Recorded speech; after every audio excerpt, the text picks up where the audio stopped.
Olá, eu sou o professor Isaac Silva e esta é a terceira aula do quarto módulo do curso Aprenda a Defender a Sua Fé no Ambiente Acadêmico. Nesta aula, o nosso tema será Argumentos do Agnosticismo. Vamos juntos estudar sobre este tema? A palavra agnosticismo deriva do prefixo grego a, que significa não, somado ao termo gnosis, que significa conhecimento.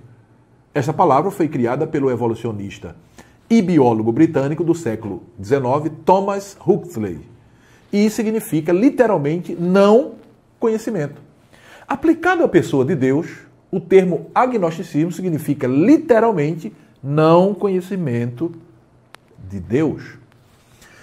Bem, de acordo com Norman Geisler, existem basicamente dois tipos de agnósticos.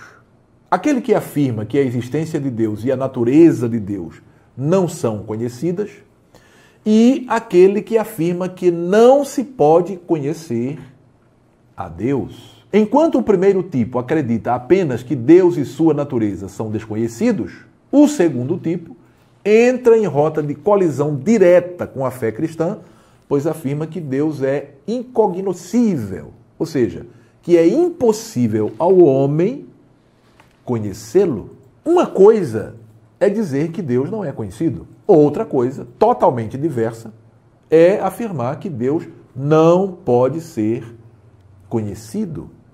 A primeira assertiva seria aceitável, pois, de fato, por conta do embotamento do entendimento humano sob o efeito do pecado, o homem tem muitas limitações no que concerne à obtenção do conhecimento de Deus. Portanto, a menos que o Evangelho de Cristo lhe seja proclamado, o homem continuará nas regiões sombrias e distante do seu Criador. Como diz o texto lá de Mateus 4:16, onde lemos: "O povo que vivia em trevas viu grande luz, e aos que viviam na região e sombra de morte, resplandeceu-lhes a luz." Essa luz, que é o próprio Cristo, é o que torna possível ao homem a obtenção clara do conhecimento de Deus. Do contrário, o ser humano continuará tateando no escuro, buscando por algo que, a priori, sabe que existe, mas que não é capaz de conhecer de modo pleno por seus próprios esforços e métodos. Paulo, escrevendo aos Coríntios, em sua segunda carta, no capítulo 4 e versos 3 e 4, diz o seguinte: "Mas, se o nosso evangelho ainda está encoberto, é para os que se perdem que ele está encoberto, nos quais o Deus deste mundo cegou o entendimento dos descrentes, para que não lhes resplandeça a luz do evangelho da glória de Cristo, o qual é a imagem de Deus." Na pregação de Paulo no Areópago, registrado lá no capítulo 17 do livro dos Atos dos Apóstolos, o pregador dos gentios diz: "De um só homem fez todas as nações para habitarem sobre a face da terra, havendo fixado os tempos previamente estabelecidos e os limites da sua habitação, para buscarem Deus, se porventura, tateando, o possam achar, ainda que não esteja longe de cada um de nós. Pois nele vivemos, nos movemos e existimos, como alguns dos poetas de vocês disseram, porque dele também somos geração." Isso está lá em Atos 17, versos 26 ao 28. Este texto fala do homem como produto da criação divina. Fala também do controle de Deus sobre o tempo, tendo estabelecido um tempo para que cada parte do seu plano seja executada. Fala da possibilidade, ainda que remota, do homem obter um conhecimento, vamos dizer assim, propedêutico sobre Deus. Fala que Deus é o princípio vivo e imanente de todos os homens, ou seja, sem ele, sem Deus, simplesmente não existiríamos. E, finalmente, como estava discursando para um público conhecedor da filosofia grega, Paulo utiliza uma citação poética, possivelmente do poeta grego Aratos de Solos, lá na Cilícia, que viveu em 315 e 240 a.C.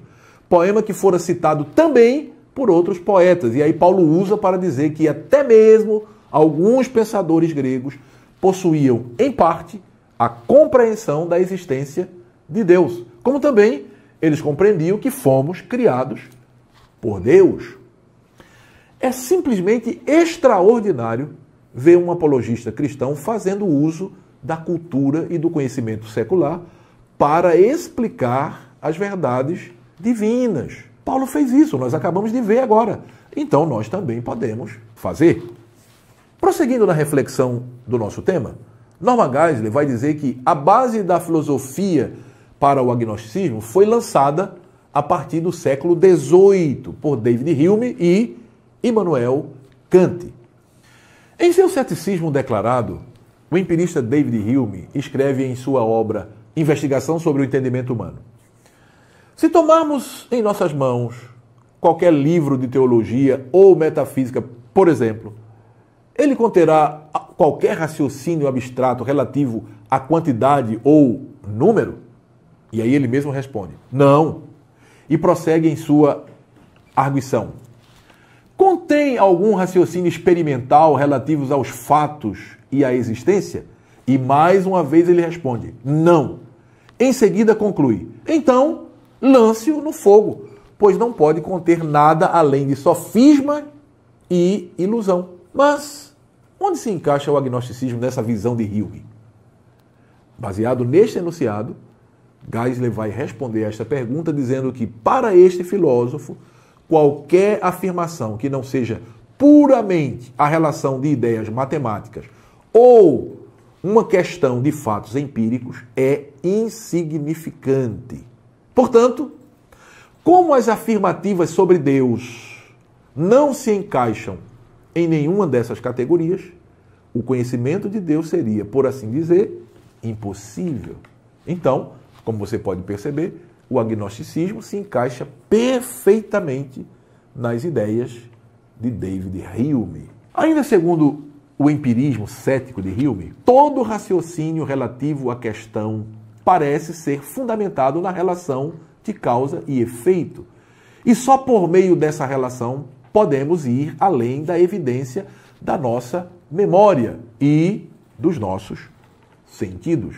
Contudo, como o conhecimento da relação causa e efeito não se dá a priori, mas necessita de experiência, sempre existirá a possibilidade da falácia relacionada a certos eventos que acontecem regularmente após outros eventos. Portanto, segundo Hume, nem sempre é possível se conhecer as conexões causais entre os eventos. Por exemplo, alguém pode afirmar, baseado na relação de causa e efeito, que o nascimento do sol seria o efeito do cantar do galo, uma vez que, regularmente, após o cantar do galo, o sol nasce. Nesse caso, esta afirmação seria uma falácia, pois, na realidade, ainda que o sol nasça após o cantar do galo, disso não decorre que ele nasça porque o galo canta. Desse modo, Hume entendia que tudo o que resta ao homem é o agnosticismo, ou seja, o não conhecimento de Deus e da origem do universo, pois este não pode conhecer as suas conexões causais. Todavia, este entendimento é falho, pois a existência de Deus independe da imaginação e percepções humanas e não pode jamais ser limitadas por estas.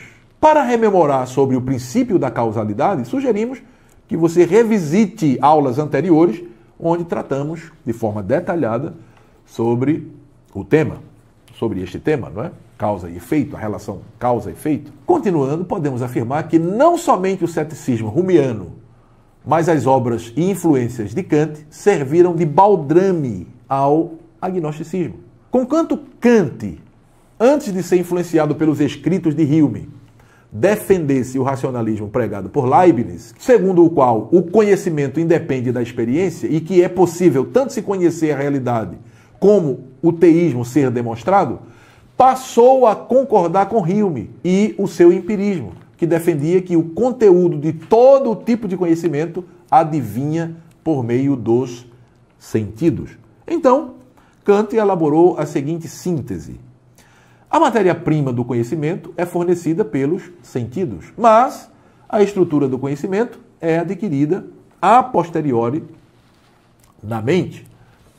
Apesar de ser uma síntese aparentemente perfeita para lidar tanto com o racionalismo como com o empirismo, consigna o agnosticismo, pois limita o conhecimento àquilo que o indivíduo pode conhecer do objeto para si, não podendo ir além do próprio ser e conhecer o objeto antes deste ter sido estruturado pelos sentidos e categorias do conhecimento. Em outras palavras, o homem só pode conhecer o que um objeto é para ele, na sua experiência, mas nunca o que aquele objeto é de fato.